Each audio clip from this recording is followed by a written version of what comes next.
Il y a quelques semaines de ça, j'avais sorti un podcast qui s'appelait, si je dis pas de bêtises, doit-on toujours retirer quelque chose de nos expériences? Et du coup, déjà, ça m'a amené beaucoup de réflexions, ça m'a amené beaucoup de conversations. Ce que vous avez dit, c'est un podcast qui a vachement plu, de par, je pense, comment dire, la réflexion un petit peu philosophique qu'il y avait autour de ça. Et j'ai eu pas mal de personnes à me contacter avec qui j'ai pu échanger justement sur le sujet de doit-on toujours attendre quelque chose en particulier d'une situation. Et du coup, ça m'amène à ce nouveau podcast qui a pour but aujourd'hui de parler du fait de faire des choses sans but. J'espère que vous allez bien, c'est Aude et on se retrouve pour un nouvel épisode de podcast. On est sur la saison 2 maintenant du podcast. Je vais faire pas mal de choses dans ce style-ci, un petit peu plus, état d'âme, état d'esprit sur la fin de l'année 2023. C'est quelque chose vraiment qui me plaît. Peut-être que le podcast prendra un tournant différent pour le début d'année prochaine, mais en tout cas pour l'instant, c'est vraiment ce qui me plaît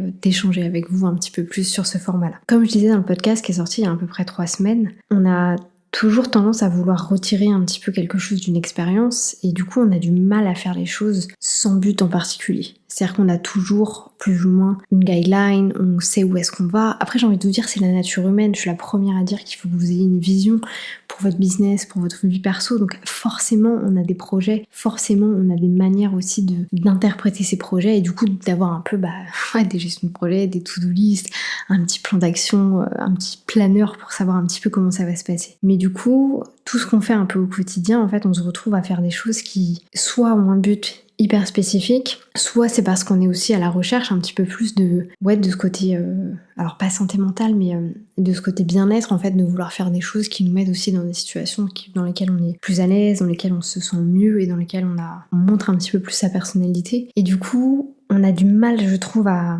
vraiment se détacher de ça. Et c'est vachement rapproché avec une remarque que ma frangine m'a fait il y a quelques temps, où elle m'a demandé en gros comment est-ce que je faisais un peu pour couper, pour pas toujours être en train de travailler. Donc je lui ai dit que déjà c'était extrêmement difficile, mais au-delà de ça, elle me dit mais même si t'as des projets, t'as bien des moments où t'as rien à faire. Et en fait je pense que c'est ça aussi la difficulté aujourd'hui, et ça devait l'être par le passé, mais d'être entrepreneur, c'est qu'on a toujours un truc à faire. Genre moi, il y a pas une... Enfin, si moi j'ai appris du coup à construire mes journées pour certains projets, ce qui fait que quand j'ai fini ce que je devais faire à 17h, je suis capable d'arrêter de travailler sans me dire il faut absolument que je continue à bosser, etc.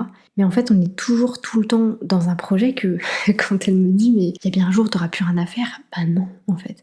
J'ai toujours quelque chose à faire, ce qui fait que je suis jamais non plus à la recherche j'ai pas le temps d'être à la recherche de temps off où je ne peux un petit peu rien faire. Et je pense qu'une des raisons aussi pour lesquelles on a du mal aujourd'hui à rechercher un petit peu à faire des choses sans but, c'est parce qu'on a besoin d'être stimulé en permanence, on a toujours besoin de faire quelque chose, d'avancer dans nos projets, etc. Et je pense que il peut y avoir des degrés en fait d'importance par rapport à ce qu'on fait. Mais finalement, et c'est des réflexions hyper philosophiques entre guillemets, mais finalement, on a l'impression que certaines choses ont moins d'importance, et finalement, c'est ces choses-là qui ont plus d'importance. Je vous donne un exemple concret. Moi, aujourd'hui, avec le métier que je fais beaucoup de choses dans mes journées. Je filme des vidéos, je crée du contenu, je enregistre des podcasts, je travaille avec mes clients, je fais du coaching, je fais énormément de choses. Et aujourd'hui, tout ça a énormément d'importance. Genre vraiment, sur l'échelle de l'importance, tout est à 90% si vous voulez. Mais la réflexion qu'on s'est fait il y a quelques temps avec mon conjoint, c'est en fait, c'est pas ça la vie. Genre vraiment, c'est pas ça la vie. C'est pas être au téléphone toute la journée, c'est pas être en train de créer du contenu, etc. Enfin, c'est pas ça la vie en fait. Et chacun a sa manière de voir les choses, bien entendu. Mais du coup, nous, on s'est fait cette réflexion-là de se dire, on a envie d'autre chose. On a envie, par exemple, d'avoir des poules, on a envie d'avoir des animaux, on a envie d'avoir une ferme, on a envie de faire plein de choses. Et d'ailleurs, j'en parlerai un petit peu plus en détail dans une vidéo que je vous ferai sur l'expatriation qu'on est en train d'organiser là en Roumanie. Mais c'est une des raisons pour lesquelles on part également en Roumanie, c'est qu'aujourd'hui, la vie qu'on aimerait avoir, un peu slow life, je m'étendrai pas là-dessus ici, mais un peu vivre dans un cottage avec des moutons, des vaches, etc. C'est très compliqué à faire en France. Et c'est aussi pour ça qu'on s'en va du coup là-bas. Parce que on est dans cette recherche justement de faire des choses sans but lucratif, je dirais, sans essayer de gagner de l'argent. Enfin, c'est là par exemple, je vous parle de poules, de vaches, de poireaux, d'un potager. En fait, on a envie de aussi vivre un peu cette autosuffisance et de se dire que quand le matin on va boire nos poules, il n'y a pas de but en fait. On a juste envie de le faire parce que ça nous fait plaisir. Ou alors c'est que le fait que faire des choses sans but doivent être des choses qui nous apportent uniquement du plaisir. Honnêtement, c'est une réflexion. Je me casse la tête, vous pouvez voir, je me casse la tête avec des sujets hyper particuliers. Et pourquoi cette réflexion-là, elle m'est venue, c'est que, en fait, je pense que vous avez déjà vu ça, des vidéos de personnes âgées qui on demande c'est quoi votre plus grand regret dans la vie, et tout le monde répond, en fait, de pas avoir réalisé mes rêves. Et moi, j'ai pas envie de vivre cette vie-là. Alors, j'ai réalisé plein de rêves, parce que j'ai été vivre à l'étranger, j'ai fait des métiers fantastiques, je suis devenue entrepreneur, je vis de mon activité, donc j'ai réalisé énormément de rêves. Mais au-delà de ça, je me dis qu'il y a plus, en fait. Il y a des choses différentes.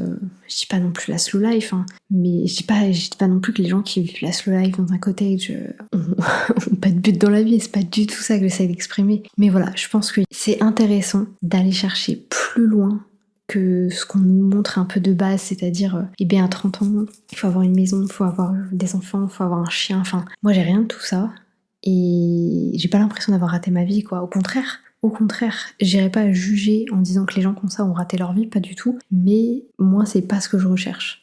Donc, j'ai pas non plus cette sensation-là. Je m'égare un petit peu du sujet. Encore une fois, une des raisons pour lesquelles je suis venue à avoir cette réflexion-là. Je suis désolée si vous me voyez beaucoup me toucher les oreilles. En fait, dès que j'enregistre des vidéos en ce moment, ça depuis 1 an, j'ai une oreille qui se bouge complètement et c'est très très désagréable pour moi. Mais voilà, je me force pour vous. Non, je rigole, bien entendu. Je disais donc, il y a quelques ans de ça, je pense que vous vous en rappelez, j'avais fait une vidéo sur le fait que j'avais pas de passion. J'avais pas de passion et que ça me chagrinait énormément parce que j'ai un papa qui est très passionné par un truc en particulier depuis toujours, depuis qu'il a 10 ans, et qui a construit sa vie autour de ça. Et moi, j'ai ce regret de me dire, putain, j'ai jamais ça, quoi. J'ai jamais eu cette sensation de je vais tout faire pour ce truc-là en particulier. Donc bref, j'ai beaucoup travaillé sur ça cette année par rapport au fait que j'ai pas de passion et que c'est pas la fin du monde si j'ai pas de passion. Personne va mourir. Et même moi, c'est pas très très grave.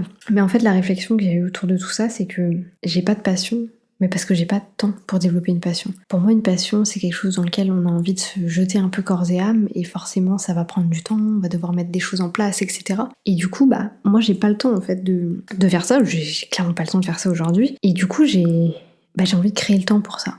J'ai clairement envie de créer le temps pour ça. Et c'est là où j'ai envie de faire une différence. Et c'est aussi pour ça qu'on s'en va retourne vivre à l'étranger. C'est qu'aujourd'hui, le but de mon quotidien, c'est de faire développer mon business, de faire grandir mon business. Ce qui est très bien, il n'y a pas de souci là-dessus, parce que le but en soi, c'est d'avoir du cash.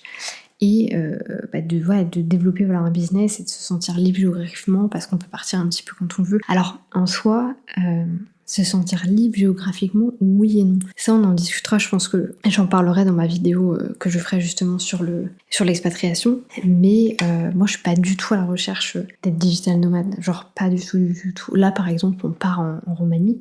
On est en train de faire les papiers, la partie administrative, en fait, pour être rattaché fiscalement au pays, etc. Ouvrir des comptes bancaires.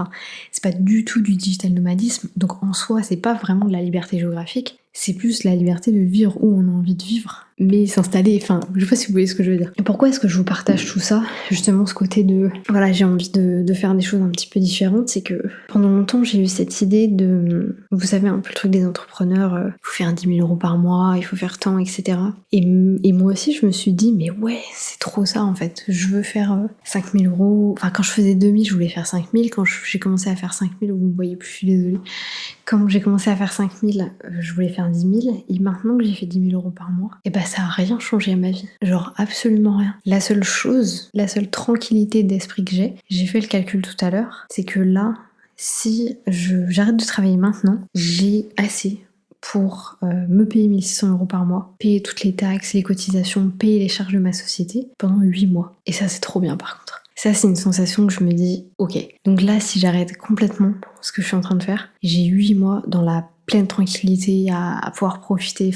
Ça, par contre, c'est fantastique. Et du coup, c'est quand je me suis dit ça que je me suis dit, c'est ça la vie en fait. Genre moi, c'est ça que je veux. C'est juste d'avoir cette tranquillité d'esprit pour pouvoir faire des choses sans but. Pour pouvoir avoir des poules, un potager, des poireaux, des vaches. Si jamais c'est un sujet plutôt qui vous intéresse, n'hésitez pas à me le dire parce que je pense qu'on en parlera beaucoup plus sur la chaîne dans les semaines à venir, surtout avec le déménagement, etc. Quand même, on va pas acheter tout de suite un terrain ni quoi que ce soit, parce qu'on va vivre à Bucarest au début. C'est peut-être cette quête qui va être ma quête de 2024. Apprendre à faire des choses sans but. J'espère que cet épisode vous aura fait du bien, vous aura permis aussi d'avoir cette réflexion un petit peu autour de ça. Moi, je vous laisse là-dessus. Je vous souhaite une bonne journée, une bonne matinée, une bonne soirée. Peu importe quand est-ce que vous allez écouter ce podcast. Et je vous dis à bientôt pour un nouvel épisode.